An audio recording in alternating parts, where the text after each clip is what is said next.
Ever heard of the lighthouse keeper who just vanished? Let's go back to Norway, 1995. Picture a remote, rugged coastline, a lone lighthouse standing guard against the cold North Sea. Inside, a keeper, a man who knows the rhythms of the tides and the moods of the ocean better than anyone. One evening, his replacement arrives for the change of shift, but something is terribly wrong. The lighthouse door is unlocked. Stepping inside, the replacement finds the place eerily quiet. A half-eaten dinner is still on the table, the food warm to the touch. It's as if the keeper just stepped away for a moment, but he never came back. His coat and boots, the very things he would need to face the harsh coastal weather, were gone. This suggests he left intentionally, prepared to go outside. But why?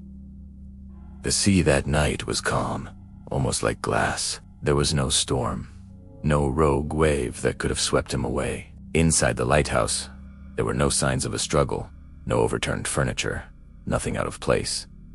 It was just empty. Empty. His disappearance was a complete blank, a puzzle with no pieces.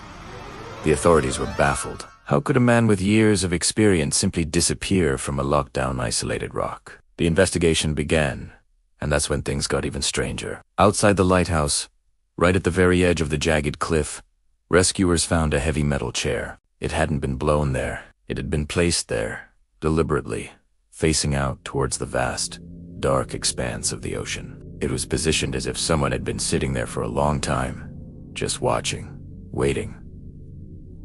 And the most unsettling part, there were no footprints leading away from the chair, not a single scuff mark in the damp ground to suggest where he might have gone. It was like he sat down and then simply ceased to exist. Search teams scoured the coastline and the frigid waters for weeks. Divers explored the seabed below the cliffs. Boats crisscrossed the area, but they found nothing. Not a body, not a piece of clothing, not a single clue to his fate.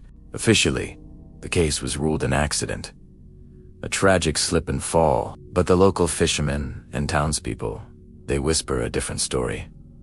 They don't believe he fell. They believe he saw something out there in the water, something that called to him. They say he wasn't taken by the sea. He walked into it willingly, to meet whatever it was he had been watching from that chair at the edge of the world. What do you think happened? Let me know in the comments. Thanks for watching, and don't forget to subscribe for more strange stories.